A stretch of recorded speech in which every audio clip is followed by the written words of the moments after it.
Understanding, currying favor, a phrase explained. Hello and welcome to our language learning series. Today, we're going to explore a fascinating English phrase, currying favor. Understanding such phrases can greatly enhance your English skills and cultural knowledge.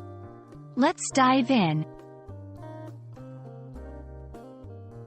Currying favor is an idiomatic expression used to describe the act of ingratiating oneself with someone else, usually to gain some advantage or benefit.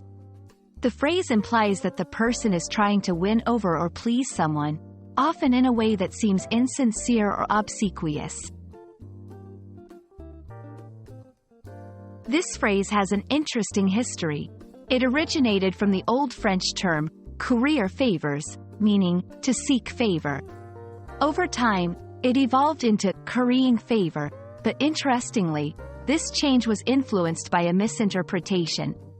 Many thought it was related to curry, which is a grooming process for horses, adding a layer of misleading literalness to the phrase. Let's see how this phrase is used in real-life contexts. 1. He's always bringing the boss coffee, clearly currying favor. 2. She doesn't genuinely care about the project. She's just currying favor with the management. 3. During the elections, many candidates try to curry favor with voters. In these examples, the phrase is used to describe actions perceived as attempts to gain favor, often in a workplace or political context.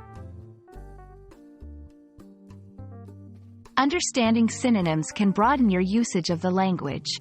Similar phrases to currying favor include buttering someone up, sucking up to, ingratiating oneself, brown-nosing. These terms carry a similar meaning but may vary slightly in connotation and formality. We hope this video has enlightened you on the phrase, currying favor, and how it's used in the English language. Remember, learning idiomatic expressions is a fantastic way to enrich your vocabulary and understand the nuances of English. Stay curious, and happy learning!